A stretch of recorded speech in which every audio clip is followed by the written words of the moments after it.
Hello friends, तो कैसे हो भाई। एंट्रोपी हमने ख़त्म कर दी थी लास्ट लेक्चर में। अब बहुत से स्टूडेंट बोल रहे हैं सर थ्योरेटिकल नॉलेज तो हो गई है एंट्रोपी, लेकिन जब गेट में क्वेश्चन आते हैं तो बहुत कंफ्यूजन होता है। सराउंडिंग की एंट्रोपी पूछ लेता है, फिर सिस्टम की पूछता है, कभी कभी यूनिवर्स की पूछता है, कभी कभी दोनों की पूछ लेता है। तो सर कुछ न्यूमेरिकल करा दो इस पे, तो हमें थोड़ा डिटेल में पता लगेगा कि कैसे अप्रोच करना है एंट्रोपी से रिलेटेड क्वेश्चंस को। तो आज के पूरे लेक्चर में मैं कराऊंगा केवल क्वेश्चंस किससे रिलेटेड, एंट्रोपी से रिलेटेड। थ्योरी तो हमारी कंप्लीट हो चुकी है, एक दो छोटे छोटे टॉपिक बचे हैं एंट्रोपी में, तो वो हम कवर करेंगे नेक्स्ट लेक्चर में। तो आज ध्यान से देखना है, समझना है। कोई डाउट आए तो मुझे कमेंट करके बता देना है। तो बने रहिएगा पूरे वीडियो में मेरे साथ। आप देख रहे हैं टेक्निकल स्टडी विद चल। तो चलिए स्टार्ट करते हैं पहला क्वेश्चन। तो क्वेश्चन पढ़ेंगे। क्वेश्चन क्या कह रहा है, a resistor of 30 ohm is maintain at constant temperature. Sir आप एंट्रोपी थर्मोडायनेमिक्स पढ़ा रहे हो, यहाँ पे इलेक्ट्रिकल की बात कर दिया, रजिस्टर, ओम, हाँ करंट क्या है, कैसे सॉल्व करेंगे। चलो क्वेश्चन समझ लेते हैं पहले। A resistor of 30 ohm is maintained at constant temperature 27 degree Celsius while a current of 10 ampere is allowed to flow for 1 second। Okay, तो भाई क्वेश्चन कह रहा है कि हमारे पास एक रजिस्टर है, उसमें से करंट फ्लो हो रहा है और वो करंट कितना है, 10 एम्पियर का करंट है, और इसका रेजिस्टेंस भी हमें गिवन है जो कि है क्या, 30 ओम। ओके, और क्वेश्चन बोल रहा है कि इस रजिस्टर में से इतना करंट फ्लो हो रहा है for time t, that is 1 second. 1 second के लिए 30 ओम के रजिस्टर में से 10 एम्पियर करंट क्या कर रहा है, फ्लो हो रहा है। ओके, तो क्या पूछ लिया हमसे, determine entropy change of register. Register की एंट्रोपी चेंज बताओ एंड यूनिवर्स, और यूनिवर्स की एंट्रोपी चेंज बताओ। तो भाई यूनिवर्स की जो एंट्रोपी चेंज होती थी वो क्या होती थी, सराउंडिंग प्लस सिस्टम। सिस्टम और सराउंडिंग दोनों की एंट्रोपी को जब हम ऐड करेंगे तो क्या मिलेगा हमारे पास, यूनिवर्स की एंट्रोपी चेंज मिलेगी। तो चलिए स्टार्ट करते हैं। एंट्रोपी निकालना है, उससे पहले एंट्रोपी की डेफिनेशन में हमने क्या पढ़ा था, एंट्रोपी के लिए एक फॉर्मूला पढ़ा था, that is heat interaction divide by temperature. Basic Clausius inequality की बात कर रहा हूं यहाँ पे, सॉलिड, लिक्विड और गैस की एंट्रोपी चेंज की बात नहीं कर रहा हूं फिलहाल में, ठीक है। तो चलो देखते हैं। तो मैं इस रजिस्टर की हीट इंटरेक्शन निकालना चाहता हूं, कितनी एनर्जी इंटरेक्शन हो रही है, जबकि 10 एम्पियर का करंट पास कर रहा है। तो ये आपने पढ़ा होगा एक फॉर्मूला फॉर इसके लिए, I² RT। ये आप पढ़ते हो कहाँ, 11th क्लास की फिजिक्स में। तो ये ध्यान रखना, जब रजिस्टर से रिलेटेड और करंट वरंट दिया हो, जब कोई क्वेश्चन पूछ रहा हो, तो सबसे पहले हीट इंटरेक्शन निकालेंगे, और वो किस पे निकलेगा, I² RT से निकलेगा। कभी कभी क्या है कि डेटा ऐसा गिवन है कि ये फॉर्मूला मैं नहीं लगा पाता हूँ, तो तुम्हें पता है क्या होता है, वोल्टेज इज इक्वल टू क्या होता है, V is equal to IR। Okay, तो भाई क्वेश्चन में तुम्हें मान लो करंट नहीं दिया, वोल्टेज और रेजिस्टेंस दे दिया है, अब तुम्हारे पास फॉर्मूला है ये, तो यहाँ से क्या करोगे, सिंपल I निकाल लोगे V/R, और यहाँ पे क्या करोगे, पुट करोगे। ये एक एडिशनल क्या है, एडिशनल फॉर्मूला है, और इसी का रूप है, तुमने पढ़ा है क्या होता है, ठीक है। चलो क्वेश्चन में पुट कर देते हैं, इक्वेशन में पुट करो। I² कितना है, 10 स्क्वायर इंटू 30 इंटू 1। भाई 1 सेकेंड के लिए पास कर रहा है, ध्यान रखना। अगर टाइम आवर में भी दिया हो तो इसको कर देना किस में कन्वर्ट, सेकेंड में कन्वर्ट कर देना, ठीक है। यूनिट का बड़ा ध्यान रखना है, इसको सॉल्व करोगे तो यहाँ पे आएगा 3000 जूल। ओके, ये आ गया 3000 जूल। क्या है, हीट इंटरेक्शन है, ठीक है सर। हीट इंटरेक्शन निकाल लिया। अब बात करते हैं किसकी, determine entropy change of register. Sir एक बात बताओ, देखो पहले एक चीज देख लो कि इसका जो टेम्परेचर है ना, वो मेंटेन है 27 डिग्री सेल्सियस पे। टेम्परेचर कांस्टेंट है थ्रू आउट, मतलब कि इस रजिस्टर का टेम्परेचर चेंज नहीं हो रहा है, इस रजिस्टर में विद इन दिस रजिस्टर कोई हीट इंटरेक्शन नहीं हो रहा है, क्योंकि क्या है, टेम्परेचर कांस्टेंट है। तो सर इस रजिस्टर का तो एंट्रोपी चेंज ही नहीं होगी, क्योंकि यहाँ तो कोई हीट इंटरेक्शन है ही नहीं विद इन द सिस्टम। तो मैं क्या लिख सकता हूँ, entropy change for the system और for the resistor is equal to 0। Okay, तो भाई रजिस्टर की कोई एंट्रोपी चेंज नहीं हुई। इसके बाद मैं बात करूंगा entropy change for the surrounding की। ओके भाई, इसका टेम्परेचर है 27 डिग्री सेल्सियस, लेकिन सराउंडिंग का क्या टेम्परेचर है मुझे नहीं पता, कम है या ज़्यादा है नहीं पता, लेकिन इस टेम्परेचर की वजह से सराउंडिंग की एंट्रोपी चेंज होगी। क्यों होगी, क्योंकि यहाँ से क्या होगा, थोड़ा हीट इंटरेक्शन होगा इस टेम्परेचर की वजह से। तो भाई इस टेम्परेचर की वजह से सराउंडिंग पे पड़ रहा है फर्क, उसके सराउंडिंग के मॉलिक्यूल कर रहे हैं मूव, तो एंट्रोपी क्या कर रही है, इंक्रीज कर रही है। तो मैं सराउंडिंग की एंट्रोपी निकालता हूं तो क्या होती है भाई, entropy heat interaction divide by temperature. तो हीट इंटरेक्शन तो सर अभी आपने निकाल लिया, दैट इज 3000 जूल। और टेम्परेचर क्या है, टेम्परेचर किस में लेना है, केल्विन में लेना है।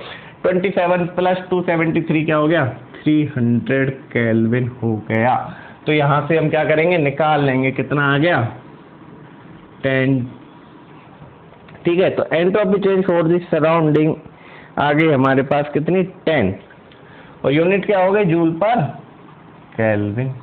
ठीक है सर, समझ में आ गया, सराउंडिंग की एंट्रोपी चेंज पता लग गई और रजिस्टर की। क्या कह रहा है, यूनिवर्स की एंट्रोपी चेंज बताओ। भाई यूनिवर्स की क्या होती है, सराउंडिंग प्लस रजिस्टर, तो 10 ही तो हो गया। ठीक है, मैं इसी में एक क्वेश्चन और इंट्रोड्यूस कर दिया, एक और क्वेश्चन मैंने इसी में इंट्रोड्यूस कर दिया कि मान लो इस बार ये रजिस्टर तो है सेम, लेकिन फर्क इतना है कि ये अब है क्या, इंसुलेटेड। क्या है, इंसुलेटेड, मतलब सराउंडिंग के साथ तो कोई हीट इंटरेक्शन एक्सचेंज नहीं है, मतलब सराउंडिंग की एंट्रोपी अब चेंज नहीं होगी क्योंकि ये हो गया इंसुलेटेड। तो entropy change for the surrounding in this case क्या आ गई, 0 आ गई।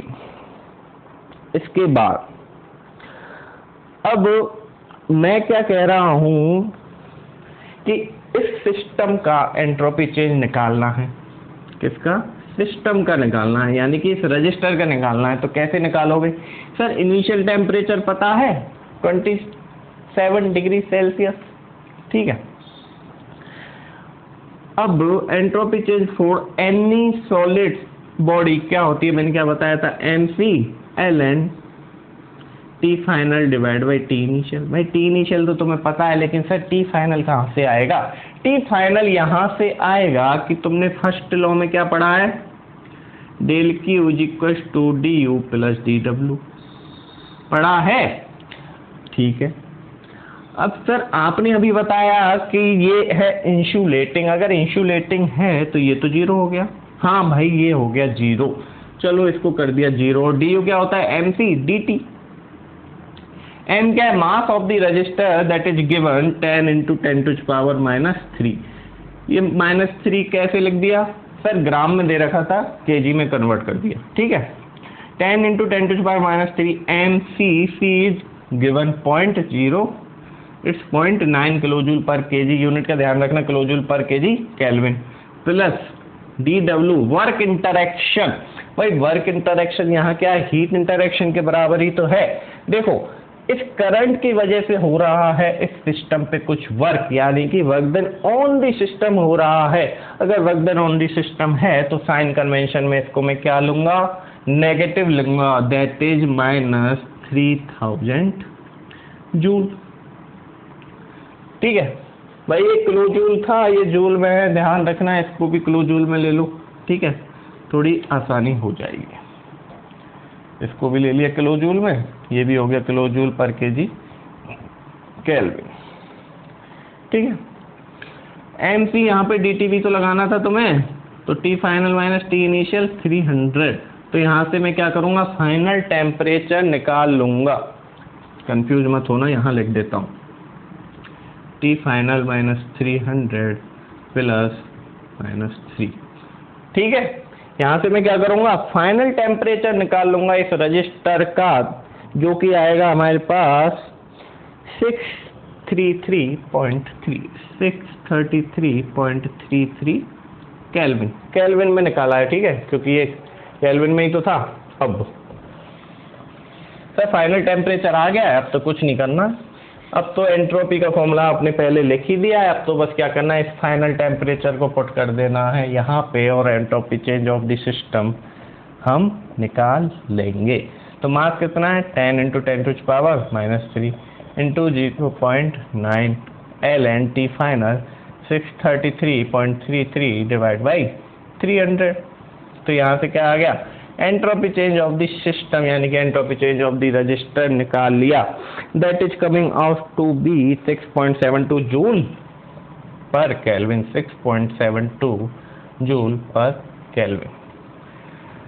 हाँ भाई, क्वेश्चन देखने में क्या लग रहा है भाई, इतना सा तो क्वेश्चन है, कुछ नहीं दिया, ये कर देंगे, लेकिन कितना कॉम्प्लिकेटेड है। एक ही क्वेश्चन में 4 क्वेश्चन पूछ डाले इसने। गेट में यही होता है, और ईएसई में तो ये चारों चीज पूछ लेगा, गेट में कोई एक चीज उठा के पूछ लेगा, बीच में से पूछ लेगा कि फाइनल टेम्परेचर निकाल दो, या पूछ लेगा कि entropy change of the system निकाल दो when the resistor is insulating. तो इस तरह के क्वेश्चन आते हैं गेट और ईएसई में, तो ध्यान देना कंसेप्ट पे, ठीक है। चलो ये हो गया, आप नेक्स्ट क्वेश्चन देखते हैं। हाँ तो भाई देखो, क्वेश्चन बहुत अच्छा क्वेश्चन है, ध्यान से देखेंगे। 1 kilomole of an ideal gas is throttled from an initial pressure of 0.5 megapascal to 0.1 megapascal। क्या बोला है, throttled। थ्रॉटलिंग में क्या होता था, H1 = H2। एंथैल्पी क्या होती थी, बराबर होती थी थ्रॉटलिंग, ठीक है। इनिशियल प्रेशर दे रखा है और फाइनल प्रेशर दे रखा है। The initial temperature of the gas is 300 kelvin. Initial temperature भी दे दिया। Find entropy change of universe. Universe की एंट्रोपी चेंज पूछा है, ठीक है सर। H1 = H2 है फॉर एन आइडियल गैस, तो क्या मैं इसको ऐसे लिख सकता हूं, mCpT1 = mCpT2 लिख सकता हूं, बिल्कुल लिख सकते हो। एक ही आइडियल गैस की बात कर रहा हूं, तो यहाँ पे mCp तो क्या है, दोनों में बराबर है, तो क्या मैं ऐसे लिख सकता हूँ T1 = T2। हाँ बिल्कुल आप ऐसे लिख सकते हो, मतलब इनिशियल टेम्परेचर फाइनल टेम्परेचर के बराबर है। Okay, now for an ideal gas entropy change क्या होता था, मैंने बताया था क्या होता था, mCln T2/T1 minus Rln P2/P1। Ideal gas के लिए फॉर्मूला था। एक और फॉर्मूला था आइडियल गैस के लिए, वो क्या था, जब यहाँ पे V2/V1 होता था तो यहाँ पे क्या होता था, प्लस होता था। तो फॉर्मूले तो आपको याद ही रखने पड़ेंगे, देयर इज नो ऑप्शन, फॉर्मूले तो आपको याद ही रखने हैं। हाँ, तुम एक दूसरे से रिलेट कर सकते हो कि एक और इसका फॉर्मूला ये था, जब यहाँ प्लस होता था तो यहाँ V2/V1 होता था। अगर डेटा में क्या दे रखा है, वॉल्यूम से रिलेटेड डेटा दिया हुआ है, तो यहाँ पे क्या लेना था, प्लस लेना था। ओके, नाउ सर अभी तो आपने बताया T1 = T2 है, मतलब ये टर्म तो हो गया 1 और ln1 तो 0 होता है, तो ये टर्म तो हो गया सर 0, बचा क्या, माइनस Rln P2/P1।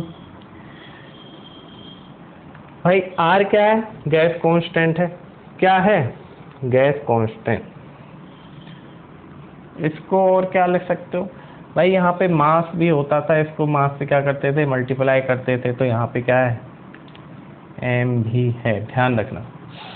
m भूल जाते हैं कभी कभी, तो ध्यान रखना है m। तो R को मैं क्या लिख सकता हूँ, कैरेक्टरिस्टिक गैस कांस्टेंट को मैं क्या लिख सकता हूँ, R/m लिख सकते हैं, बिल्कुल लिख सकते हैं, for any ideal gas.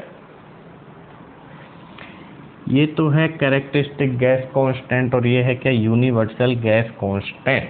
Characteristic gas constant को मैं कैसे निकालता हूँ, universal gas constant divide by molecular weight of the gas, ठीक है, इसको मैं ऐसे लिख सकता हूँ। मैंने ये ऐसे क्यों लिखा, क्योंकि सर यहाँ पे किलो मोल की बात चल रही है, मास दिया हुआ नहीं है, इसलिए इसको क्या करना पड़ेगा, सिंपलीफाई करना पड़ेगा और कन्वर्ट करना पड़ेगा कैसे भी हमें अपनी यूनिट्स में लाने के लिए, तो इसलिए इसको ऐसे किया।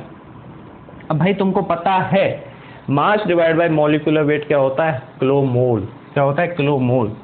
तो m divide by small m divide by capital M को मैं n लिख सकता हूँ, यानी कि मोल लिख सकता हूँ, बिल्कुल लिख सकता हूँ। और ये हो गया आपका यूनिवर्सल गैस कांस्टेंट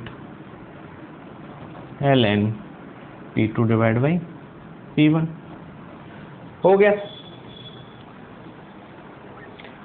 इसमें तो कोई दिक्कत होनी नहीं चाहिए, नहीं है, ठीक है। इसके बाद सर n की वैल्यू दी हुई है जो कि है 1, R हमें पता है 8.314 होता है for universal gas constant, and ln P2 दिया हुआ है 0.1 एंड P1 दिया हुआ है 0.5, दोनों की यूनिट है सेम, तो कन्वर्ट करने की ज़रूरत नहीं है। इसको क्या कर लो, सॉल्व कर लो, ln को सॉल्व कर लेंगे हम कैलसी से और क्या करेंगे, आंसर निकाल लेंगे जो कि आएगा 13.38 किलो जूल पर 13.38 किलो जूल पर केल्विन। ये क्या है, एंट्रोपी चेंज निकाल लिया, entropy change of the universe निकाला है, ठीक है। तो यही तो पूछा था। देखो क्वेश्चन में कुछ भी नहीं था, बहुत ही आसान क्वेश्चन था, लेकिन बहुत ज़्यादा इम्पोर्टेंट हो गया, एक तो इस वर्ड से और एक इस वर्ड से। अगर तुम्हें मास को मोल में कन्वर्ट करना नहीं आता, बाकी सारे फॉर्मूले आते हैं, तो क्वेश्चन नहीं कर पाओगे। इसलिए एक एक कंसेप्ट सीखो। मैं एक एक वो क्वेश्चन करा रहा हूं जहां पे कंसेप्ट की जरूरत है।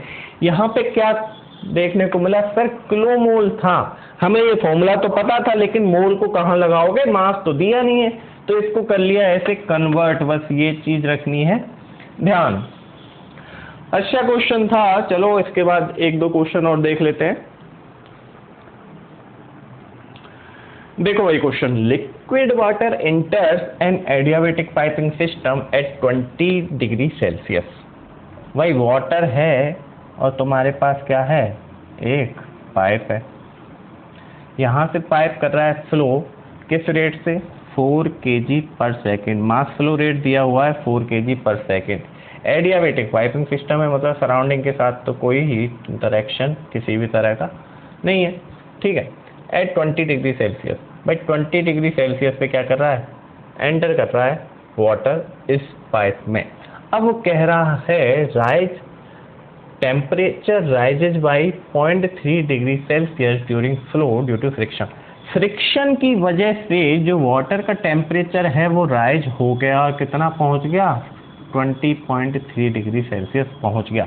इनिशियल टेम्परेचर इतना था और फ्रिक्शन की वजह से इतना बढ़ने के बाद टेम्परेचर हो गया 20.3 डिग्री सेल्सियस, ठीक है।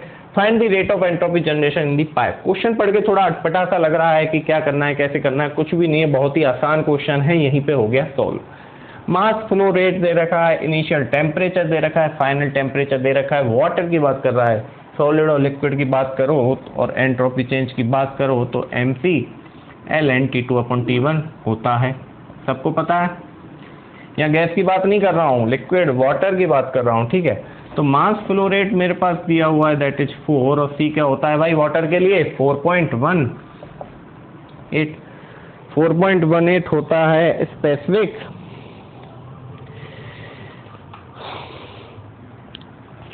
Heat for water.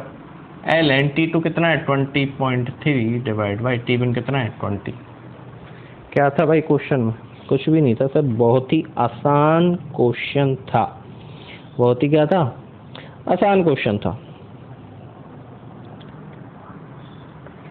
लेकिन एक चीज का और ध्यान रखना है, ये दे रखा है डिग्री सेल्सियस में, इसको कन्वर्ट कर लेना केल्विन में, ठीक है।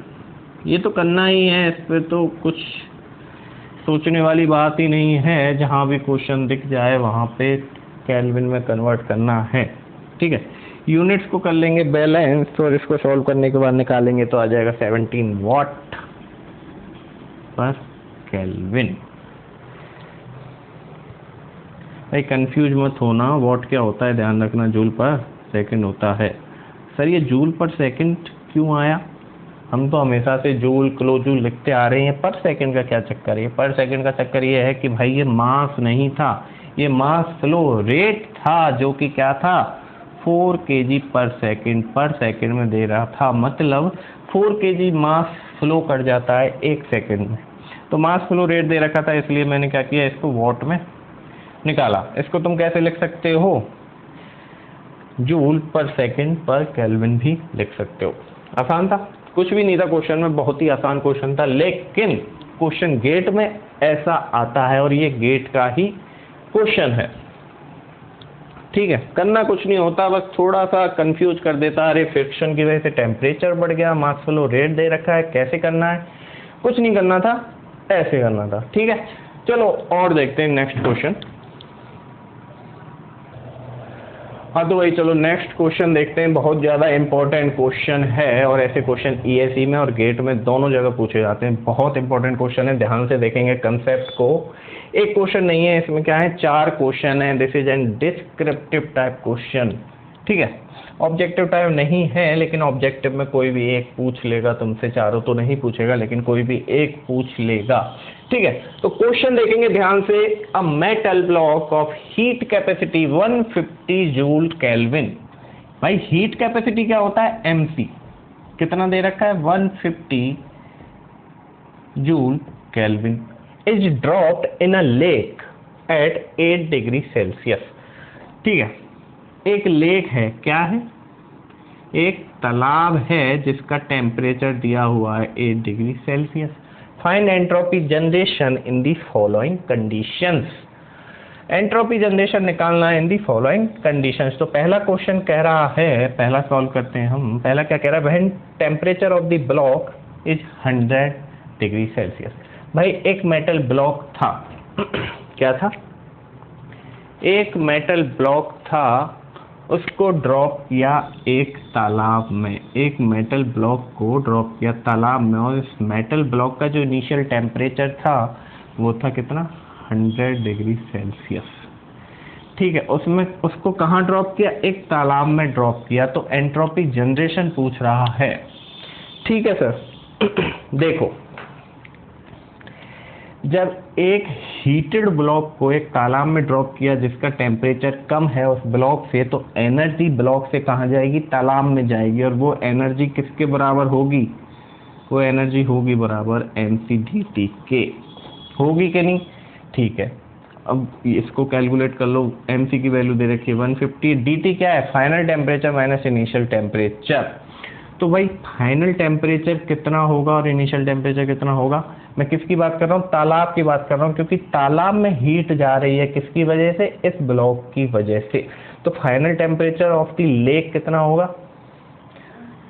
इनिशियल टेम्परेचर तो इतना था, ठीक है, फाइनल टेम्परेचर हो जाएगा, इसको और ऐड कर दो। ठीक है, तो 273 प्लस, या फिर डायरेक्टली कर लो इनको, 273 ऐड करोगे, सब्ट्रैक्ट ही तो करना है, बात बराबर ही है। तो final temperature minus initial temperature. ठीक है, कोई दिक्कत नहीं। तो इसको कैलकुलेट कर लो, तो ये आ जाएगा 13800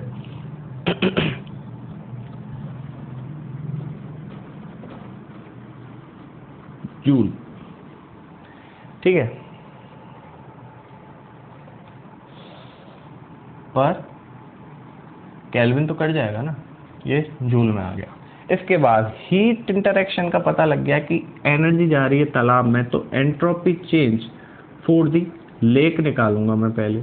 ठीक है, तो एनर्जी कितनी है लेक की इस टाइम? इतनी है। और टेम्परेचर कितना है लेक का इस टाइम? बताओ। 273 प्लस 8। भाई लेक का टेम्परेचर तो यही है। ठीक है, ये तो ब्लॉक का टेम्परेचर था, लेक का टेम्परेचर इतना है। तो इसको क्या करूंगा मैं? कैलकुलेट करूंगा और निकाल लूंगा यहाँ से entropy change of the lake, that is 49.11 joule per kelvin. ये तो जूल में था ही, और ये क्या है? केल्विन में। तो यहाँ से entropy change of the lake की बात हो गई। अब मैं बात कर रहा हूँ entropy change for the block. अब ब्लॉक की एंट्रोपी चेंज निकालोगे, कैसे निकालोगे? भाई ब्लॉक तो है एक सॉलिड बॉडी, और सॉलिड बॉडी की एंट्रोपी चेंज मैंने आपको बताया था mc/ln T2/T1 होता है। तो यहाँ से सर mc की वैल्यू मुझे पता है 150 है, ln और final temperature divide by initial temperature.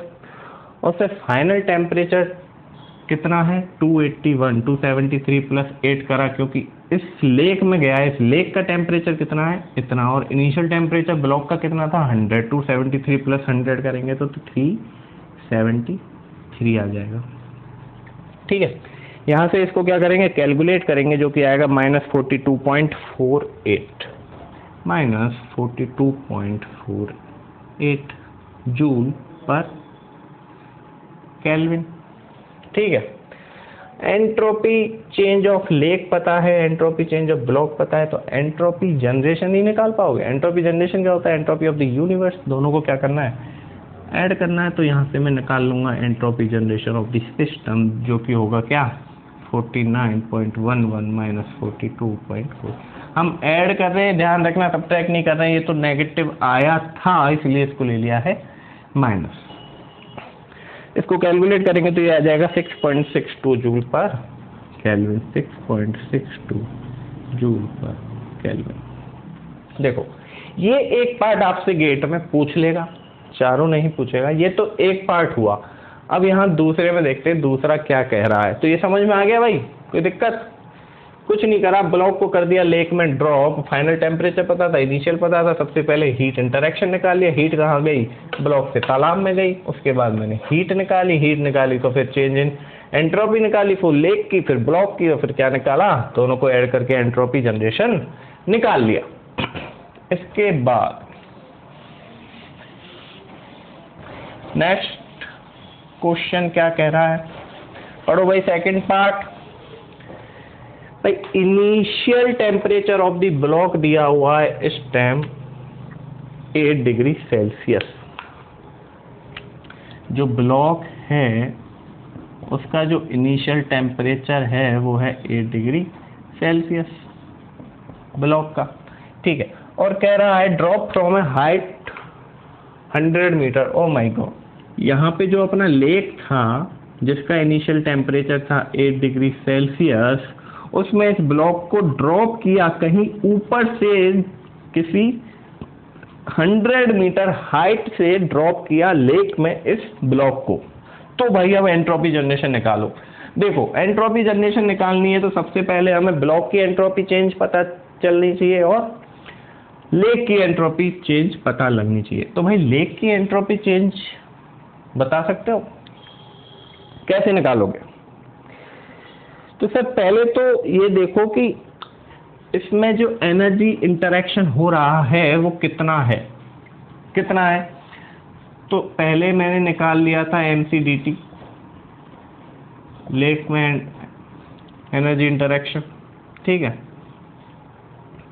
कितना आएगा 0 आएगा। क्यों? क्योंकि ये भी 8 डिग्री सेल्सियस, ये भी 8 डिग्री सेल्सियस, dt तो 0 हो गया, तो ये तो सर 0 आ गया।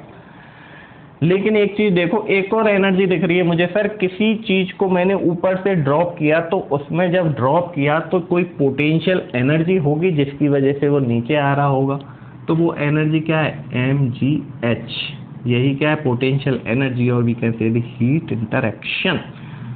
Energy is a form of heat ना, तो mgh निकालेंगे। यहाँ पे m क्या है 1 गिवन है, g क्या है gravitation energy, gravitational constant that is 9.81, और h इज गिवन 100 मीटर। तो यहाँ से आ जाएगा 981 जूल।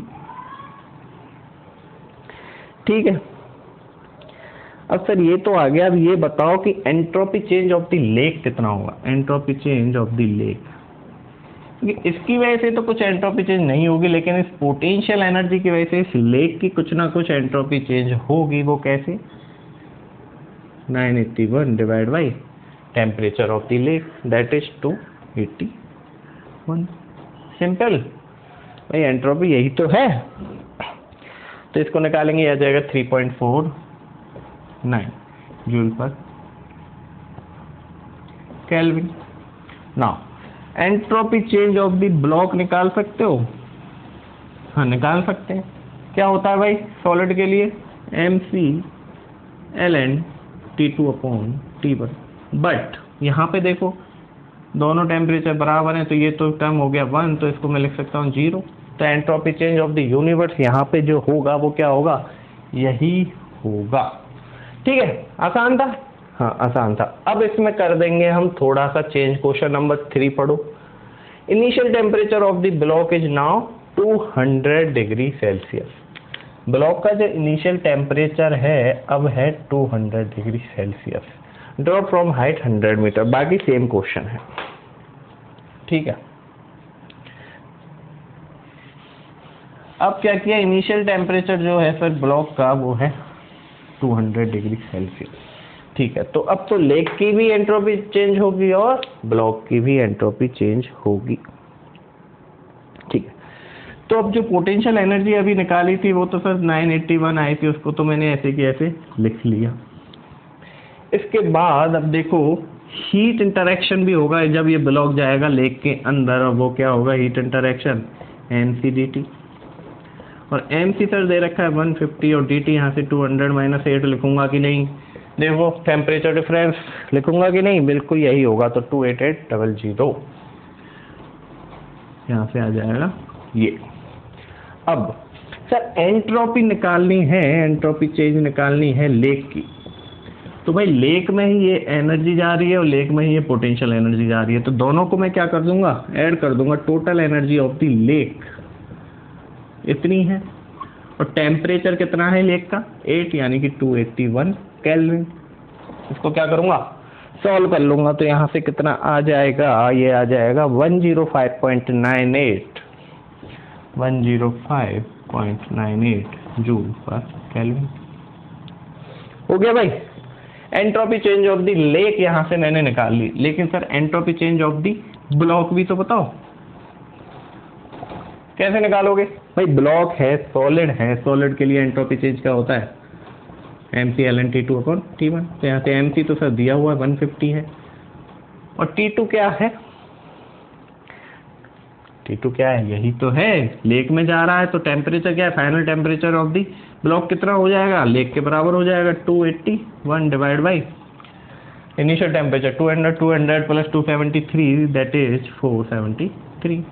यहाँ से क्या कर लेंगे, कैलकुलेट कर लेंगे ब्लॉक की एंट्रोपी चेंज आ जाएगी, that is -78.11 joule per kelvin. Entropy generation पूछा है, यानी कि entropy change of the universe पूछा है। लेक की पता है, ब्लॉक की पता है, दोनों को कर देंगे क्या, ऐड।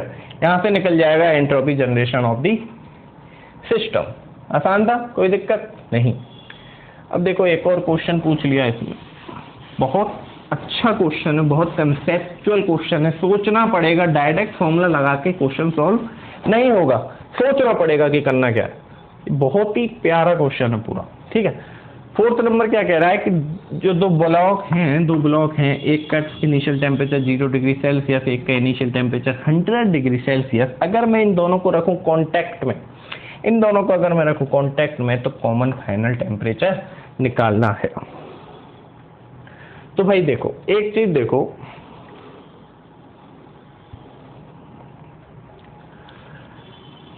कंडीशन तो सेम है, इसी में चल रहा है। इन दोनों ब्लॉक को क्या किया, कांटेक्ट में रखा, तो इसके पास अपनी कुछ एनर्जी होगी और इस ब्लॉक के पास अपनी कुछ एनर्जी होगी। इसका टेम्परेचर ज़्यादा है तो ऑब्वियस सी बात है कि इसके पास एनर्जी ज़्यादा होगी, और ये क्या करेगा, कोशिश करेगा अपनी एनर्जी थोड़ी सी इधर दे दे। ये कोशिश करेगा कि मैं उससे एनर्जी ले लूँ, और ये कोशिश करेगा कि मैं इसको एनर्जी दे दूँ। मतलब कि energy gain is equal to energy loss. भाई ये जितनी एनर्जी लॉस करेगा वो किसके बराबर होगी, जितनी ये एनर्जी इससे ले लेगा, तभी तो दोनों का फाइनल टेम्परेचर सेम आएगा, ठीक है। तो कॉमन फाइनल टेम्परेचर तभी निकाल पाओगे जब तुम करोगे energy loss from B is equal to energy gain from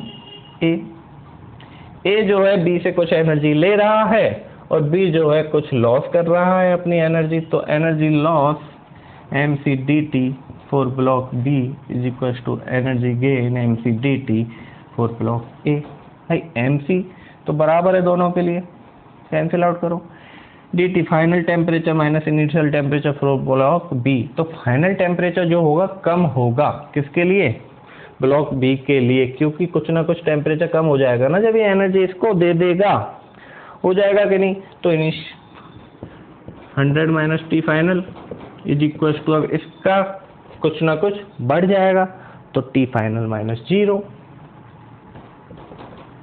ठीक है, कुछ करना था इसमें, कुछ नहीं करना था। यहाँ से क्या निकालेंगे, टी फाइनल निकालेंगे, जो आ जाएगा कितना 50 आ गया डिग्री सेल्सियस। लेकिन पूछा क्या है, entropy generation in this condition. Common final temperature आने के बाद अब एंट्रोपी जनरेशन निकालो। कैसे निकालोगे सर, कुछ नहीं है, सिंपल है। टी फाइनल मुझे पता लग गया, टी इनिशियल मेरे को क्या था दे रखा था, जो कि क्या था 273 था। ठीक है, चलो दोनों ब्लॉक के लिए निकालोगे तब तो यूनिवर्स के लिए निकलेगी, तब जनरेशन के लिए निकलेगी। तो पहले मैं बात कर रहा हूँ फॉर ब्लॉक ए। तो entropy change for block A is mc ln T2/T1। कितनी आएगी, mc है 150 ln फाइनल टेम्परेचर कितना हो गया भाई, कॉमन फाइनल टेम्परेचर तो दोनों के लिए 50 रहेगा, 50 प्लस 273 करेंगे तो क्या आएगा 323 डिवाइड बाई इनिशियल क्या है 0 है, 273 ऐड कर देंगे 273। इसको क्या करेंगे, कैलकुलेट करेंगे तो entropy change for block A निकल के आएगा और वो आएगा 25.22 joule, 25.22 joule per kelvin. Similarly for block B mc/dt ln T2/T1, तो 150 ln फाइनल टेम्परेचर तो सेम रहेगा 323 divide by initial temperature for block B 273 plus 100 373। करो भाई calculate, minus 21.58 joule per kelvin. अब एंट्रोपी जनरेशन निकालनी है इस कंडीशन में, तो क्या करोगे, दोनों को कर दोगे क्या ऐड। तो आज के चारों क्वेश्चन भाई बहुत अच्छे थे, बहुत ही कंसेप्चुअल थे। कोई भी परेशानी हो इन क्वेश्चन में या रिलेटेड क्वेश्चन में, एंट्रोपी के सारे क्वेश्चन करिए, कोई भी परेशानी हो मुझे कमेंट करके बताइए, ठीक है, या फिर आप मुझे मेल भी कर सकते हो। तो नेक्स्ट क्लास में अपन पढ़ने वाले हैं एक तो अवेलेबिलिटी, इरिवर्सिबिलिटी, और अपना खत्म हो जाएगा चैप्टर नंबर 6। फिर एक बचेगा केवल प्योर सब्सटेंसेस और हमारा हो जाएगा थर्मोडायनेमिक्स फिनिश। तो भाई एक्सपेक्ट करता हूँ कि आपको मेरे वीडियोस पसंद आ रहे होंगे, अच्छा लगा हो तो लाइक करें, शेयर करें और सब्सक्राइब करें। Thank you.